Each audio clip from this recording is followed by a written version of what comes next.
और अब खबरें विस्तार से। केंद्रीय गृह मंत्री अमित शाह ने बिहार के पश्चिम चंपारण में नीतीश कुमार पर जमकर निशाना साधा। अमित शाह ने कहा कि बिहार में कानून व्यवस्था फेल हो चुकी है। नीतीश कुमार ने बिहार का बंटाधार कर दिया है, मगर हर 3 साल में नीतीश कुमार को पीएम बनने का सपना आता है। अमित शाह ने दो टूक शब्दों में कहा कि नीतीश कुमार के लिए बीजेपी के दरवाजे हमेशा के लिए बंद हो गए, जिसका जवाब सीएम नीतीश कुमार ने पूर्णिया की रैली में देते हुए कहा कि अब वो कभी महागठबंधन का साथ नहीं छोड़ेंगे। भारतीय जनता पार्टी जिंदाबाद। नीतीश बाबू बहुत साल तक आराम गैराम कर लिए, आपके लिए भाजपा के दरवाजे हमेशा के लिए बंद कर दिए गए। अब महागठबंधन के साथ हो गए। आप जान लीजिए, अब जीवन भर आप लोगों के हित में हम काम करेंगे। नीतीश कुमार के एनडीए छोड़ने के बाद ऐसा पहली बार हुआ है जब बीजेपी के किसी बहुत बड़े नेता ने सीधे सीधे कह दिया हो कि नीतीश कुमार के लिए बीजेपी के दरवाजे हमेशा हमेशा के लिए बंद हो गए हैं। जी हां, ऐसा कहा है केंद्रीय गृह मंत्री अमित शाह ने।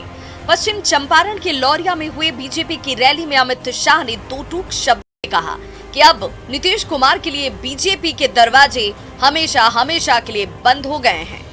नीतीश बाबू बहुत साल तक आराम गैराम कर लिए, अब भाजपा के लिए, आपके लिए भाजपा के दरवाजे हमेशा के लिए बंद कर दिए गए। अमित शाह की बात का जवाब सीएम नीतीश कुमार ने पूर्णिया की रैली में दिया। रैली के मंच से नीतीश कुमार ने साफ साफ कह दिया कि वो अब कभी भी महागठबंधन का साथ नहीं छोड़ेंगे। अब महागठबंधन के साथ हो गए। आप जान लीजिए, अब जीवन भर आप लोगों के हित में हम काम करेंगे। व्यक्तिगत रूप से मेरी कोई ख्वाहिश नहीं है, मेरी एक ही ख्वाहिश है कि देश आगे बढ़े। जाहिर सी बात है कि नीतीश कुमार पहले भी बीजेपी से अलग हो चुके हैं। तब दोनों तरफ से जुबानी तीर चले, खूब तल्खियां भी नजर आई थी। तब नीतीश कुमार ने ये जरूर कहा था कि मिट्टी में मिल जाऊंगा, लेकिन बीजेपी से हाथ नहीं मिलाऊंगा। लेकिन कभी किसी बड़े बीजेपी के बड़े नेता ने ये नहीं कहा था कि नीतीश कुमार के लिए बीजेपी के दरवाजे हमेशा के लिए बंद हैं। न्यूज़ 18 के लिए वाल्मीकि नगर से शैलेंद्र और पूर्णिया से आनंद अमृतराज की रिपोर्ट। और बिहार दौरे पर आए केंद्रीय गृह मंत्री अमित शाह ने मुख्यमंत्री नीतीश कुमार पर ताबड़तोड़ हमला किया।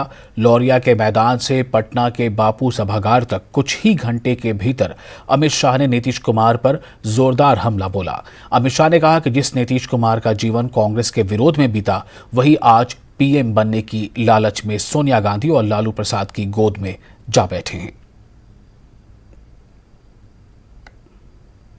बिहार के अंदर जिनका पूरा जीवन जेपी से लेकर आज तक कांग्रेस का विरोध करते हुए गया, वो नीतीश बाबू केवल और केवल प्रधानमंत्री बनने के लोभ में सोनिया जी की शरण में जाकर बैठे।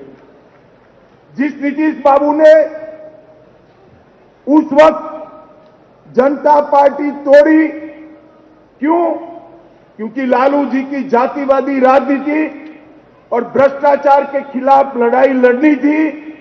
वही नीतीश बाबू आज फिर से प्रधानमंत्री के मोह में आज लालू की गोद में जाकर बैठे।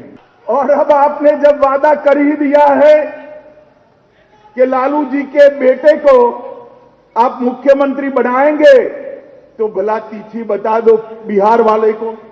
भैया किसान भाइयों बताओ, बतानी चाहिए या नहीं तीखी? जरा जोर से बोलो, बतानी चाहिए नहीं? मगर नहीं बताएंगे, क्योंकि उनको भी मालूम है कि नहीं बनना है, बाद में लालू जी के साथ भी धोखा करना है। आज बिहार नीतीश बाबू के सत्ता मोह में जंगल राज बन चुका है। पहले नीतीश बाबू के साथ मिलकर हम लड़ाई लड़े थे, और अब आज मैं बिहार की जनता का इस किसान समागम के माध्यम से आह्वान करने आया हूं कि अब नीतीश जी के खिलाफ जंगल राज को निकालने के लिए हमें लड़ाई करनी है और ये लालू नीतीश की सरकार को उखाड़ कर फेंक देना है। और पूर्णिया में महागठबंधन की रैली हुई। उम्मीद की जा रही थी कि रैली से नीतीश कुमार को पीएम पद का उम्मीदवार घोषित किया जाएगा, लेकिन तेजस्वी यादव ने साफ साफ कह दिया न तो किसी को पीएम बनने की जिज्ञासा है और न किसी को सीएम बनने की। ये रिपोर्ट देखिए।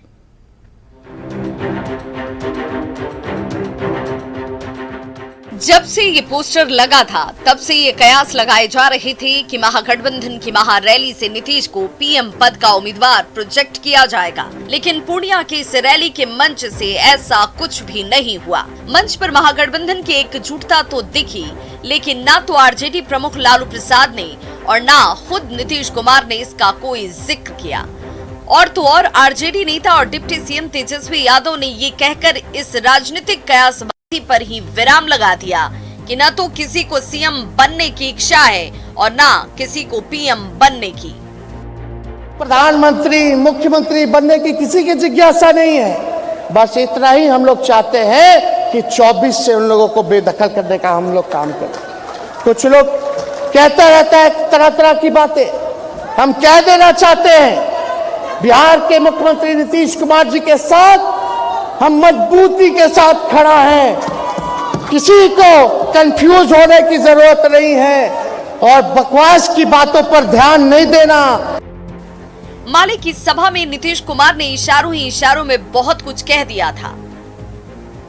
कांग्रेस को नसीहत भी दे डाली थी। जेडीयू और आरजेडी के नेता बार बार नीतीश कुमार को पीएम का उम्मीदवार बता रहे थे।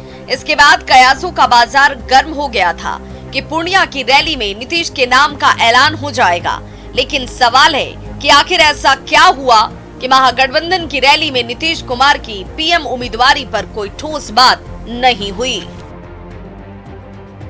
न्यूज़ 18 के लिए पूर्णिया से आनंद अमृतराज की रिपोर्ट। लालू प्रसाद ने अपने ऑपरेशन के बाद पहली बार किसी रैली को संबोधित किया। महागठबंधन की पूर्णिया रैली में अपने वीडियो संदेश में लालू प्रसाद ने बीजेपी पर जमकर निशाना साधा और कहा कि बीजेपी और आरएसएस एक ही हैं, बल्कि लालू ने कहा कि भाजपा आरएसएस का मुखौटा है। रैली में संबोधन के दौरान लालू प्रसाद ने कहा कि नीतीश कुमार अब हमारे साथ हैं। लालू यादव ने कार्यकर्ताओं से आह्वान किया कि एकजुट होकर 2024 में और विधानसभा चुनाव 2025 में भारी मत से महागठबंधन को जिताना है। भाजपा कोई पार्टी नहीं, क्या एक मुखौटा है आरएसएस का, और भाजपा आरएसएस घोर आरक्षण विरोधी संगठन ऑर्गेनाइजेशन है। जो आरएसएस है वही भाजपा है। हम और नीतीश एक हो गए हैं और कोई भी भ्रम में नहीं रहे। गठबंधन विचारधारा का है और हम हमेशा साथ रहने का, देश और लोकतंत्र बचेगा तभी हम लोग राजनीति करेंगे। 2024 में से 25 के रिकॉर्ड तोड़ देना है जो चुनाव आने वाला है। और बिल्कुल 2015 में जैसा रिकॉर्ड बनाए थे उससे भी मजबूत बनाना है 2024 और 25 में। आगे बढ़ते हैं। रायपुर में कांग्रेस अधिवेशन के दौरान पार्टी की पूर्व अध्यक्ष सोनिया गांधी ने भावुक भाषण दिया। सोनिया गांधी ने कांग्रेस अध्यक्ष के रूप में अपनी यात्रा का जिक्र किया। इस दौरान बतौर कांग्रेस अध्यक्ष सोनिया गांधी के सफर और पार्टी के लिए योगदान को दर्शाता एक वीडियो भी प्ले किया गया। सोनिया गांधी ने इस वीडियो के बाद भावुक संबोधन में कांग्रेस अध्यक्ष और यूपीए शासन के समय के अपने कार्यकाल को लेकर कही गई बातों के लिए सभी का धन्यवाद किया। उन्होंने यह भी कहा कि साल 1998 में कांग्रेस अध्यक्ष का पद संभालने के बाद से अब तक 25 साल में हमने बड़ी उपलब्धियां भी हासिल की हैं और निराशा का समय भी देखा। सोनिया गांधी ने 2004 और 2009 के लोकसभा चुनाव में मनमोहन सिंह के नेतृत्व में मिली जीत को बड़ी उपलब्धि बताया।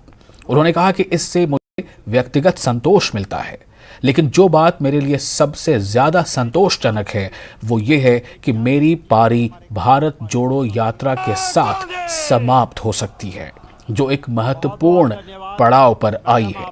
सोनिया गांधी ने राहुल गांधी की भारत जोड़ो यात्रा की भी तारीफ की। सोनिया गांधी ने अपने संबोधन के बीजेपी पर हमला भी बोला। अपने संबोधन में उन्होंने कहा कि संवैधानिक संस्थाओं पर बीजेपी आरएसएस का कब्जा है और सरकार संवैधानिक मूल्यों को कुचल रही है। सोनिया गांधी के संबोधन के बाद इस तरह की अटकलें तेज हो गई हैं कि सोनिया गांधी ने अब सक्रिय राजनीति से संन्यास ले लिया है। Friends, this is a particularly challenging time for the Congress and for the country as a whole. Prime Minister Modi and the BJP RSS regime has relentlessly captured and subverted every single institution. It ruthlessly silenced any voice of opposition. It has caused economic ruin by favoring a few chosen businessmen at the expense of all others and of the people, of ordinary people. And most distressingly, it fuels the fires of fear and hatred against fellow Indians. Raipur में चल रहे कांग्रेस के महाधिवेशन में आर्थिक प्रस्ताव पर बोलते हुए कमलनाथ ने बीजेपी पर तीखा हमला बोला और उन्होंने कहा कि देश भर में आज अगर सबसे बड़ी समस्या कोई है तो वो बेरोजगारी है। अगर उसका ही भविष्य अंधेरे में रहा तो कैसे भविष्य का निर्माण होगा। कमलनाथ ने कहा कि किसी मंदिर या मस्जिद में जाने से रोजगार के नए मौके नहीं बनेंगे। बेरोजगारी की समस्या का समाधान केवल कांग्रेस पार्टी कर सकती है। नौजवान जो हमारे देश का, हमारे प्रदेश का निर्माण करेगा भविष्य में, अगर उसका ही भविष्य अंधेरे में रहा तो कैसा निर्माण होगा।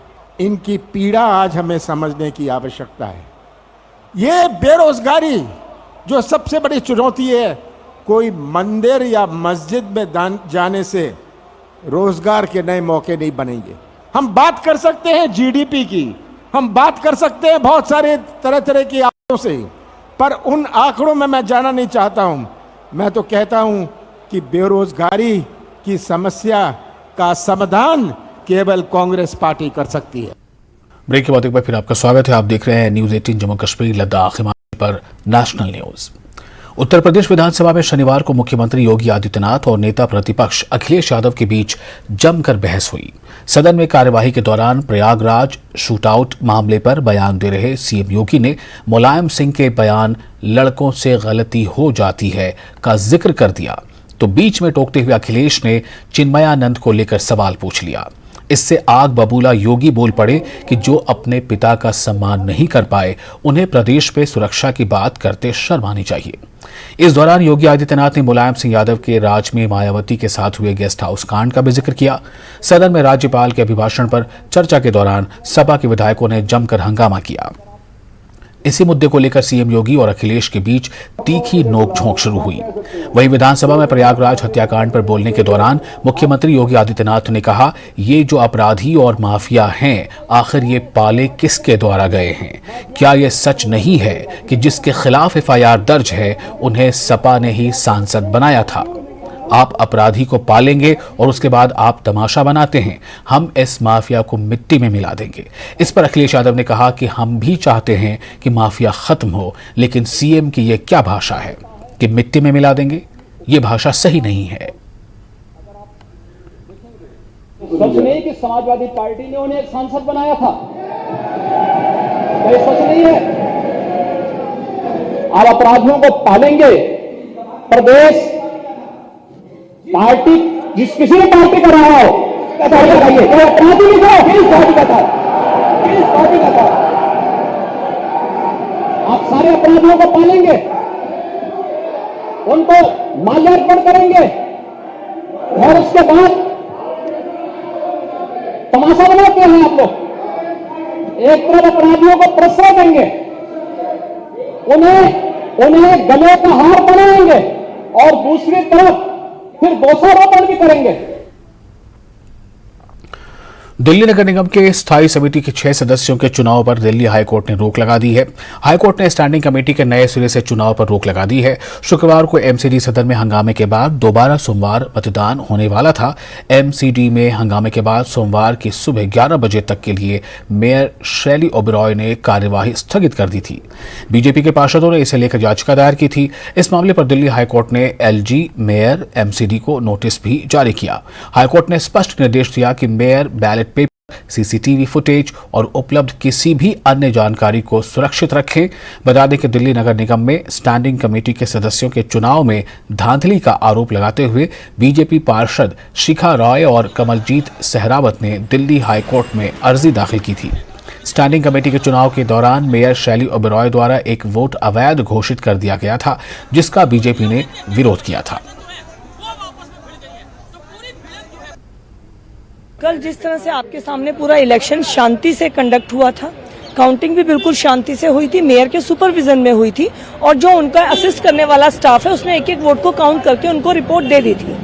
रिपोर्ट मिलने के बाद जिस तरह से मेयर मैम ने इलेक्शन के रिजल्ट को होल्ड कर लिया और उन्होंने नए इलेक्शन को डिक्लेयर किया, आज उसी अपील को लेकर आए थे और वही बात आज ऑनरेबल कोर्ट की तरफ से कही गई है कि जब तक आपने पिछला इलेक्शन का रिजल्ट डिक्लेयर नहीं किया तो आपको नया करने का कोई राइट नहीं है, आपको पिछले इलेक्शन का रिजल्ट डिक्लेयर करना चाहिए। मैं बहुत खुश हूँ। मुझे लगता है कि अब तक का ये बेस्ट केस सिनेरियो हमारे लिए था कि कोर्ट जो है इस बात को मानेगा कि मेयर जो है अगर इलेक्शन डिक्लेयर नहीं करेगी तो कोर्ट भी उस इलेक्शन को डिक्लेयर नहीं कर सकता। यानी कि अब क्लियर हो चुका, 27 तारीख को चुनाव नहीं होगी। अब कोर्ट इस मामले को पूरा सुनेगा। हम भी चाहते हैं कि कोर्ट पूरा मामला सुने और अपना फैसला दे। जो भी फैसला होगा वो हमें मान्य होगा। केंद्रीय गृह राज्य मंत्री निशित प्रामाणिक के काफिले पर बंगाल के कोचबिहार में पथराव हुआ। उग्र भीड़ को नियंत्रित करने के लिए पुलिस को बल प्रयोग करना पड़ा। पुलिस की तरफ से आंसू गैस के गोले भी छोड़े गए। निशित प्रामाणिक ने टीएमसी समर्थकों पर हमले का आरोप लगाया है। उन्होंने कहा कि राज्य में अगर एक मंत्री सुरक्षित नहीं है तो आप आम आदमी की दुर्दशा की कल्पना कर सकते हैं। यह घटना बंगाल में लोकतंत्र की स्थिति को दिखाती है।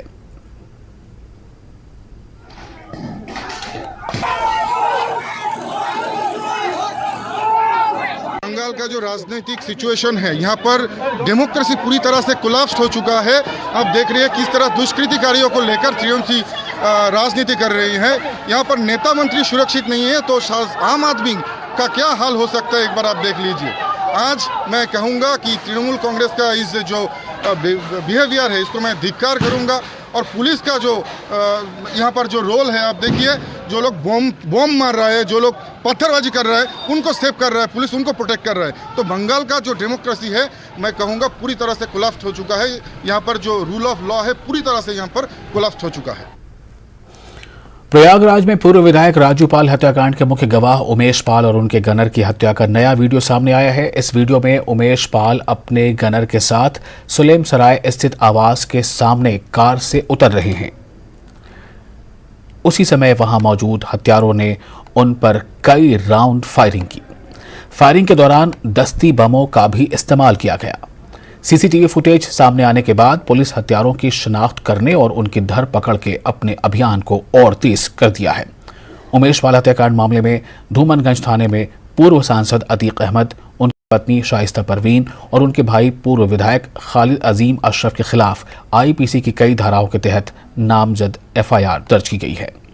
प्रयागराज के धूमनगंज थाने में उमेश पाल की पत्नी जया पाल ने अतीक अहमद और उनके परिवार के लोगों के खिलाफ नामजद एफआईआर दर्ज कराई है।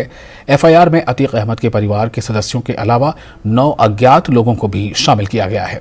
पुलिस कमिश्नर रमित शर्मा का कहना है कि उमेश पाल की हत्या में शामिल हमलावरों को पकड़ने के लिए पुलिस की 10 टीमें बनाई गई हैं।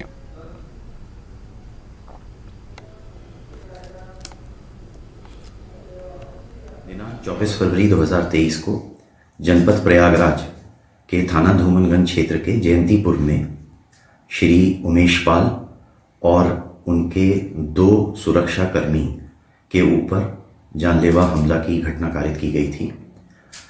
इस घटना में श्री उमेश पाल एवं एक सुरक्षाकर्मी की दुखद मृत्यु हुई एवं एक सुरक्षाकर्मी एक बार फिर बाहर आ गया है। तृतीय श्रेणी भर्ती की मुख्य परीक्षा के पहले दिन ही जोधपुर में पुलिस ने एक गिरोह को दबोचा है। यह गिरोह बनाड़ रोड पर मैरिज गार्डन में परीक्षा शुरू होने से पहले ही पेपर हल कर रहा था। पुलिस ने इस मामले में 29 लोगों को पकड़ा है। कई जगहों पर पुलिस ने डमी कैंडिडेट्स को भी पकड़ा है। एक रिपोर्ट देखिए। महापरीक्षा का पहला दिन, पेपर लीक की अफवाहों का जोर, जोधपुर में नकल गिरोह का बड़ा खेल।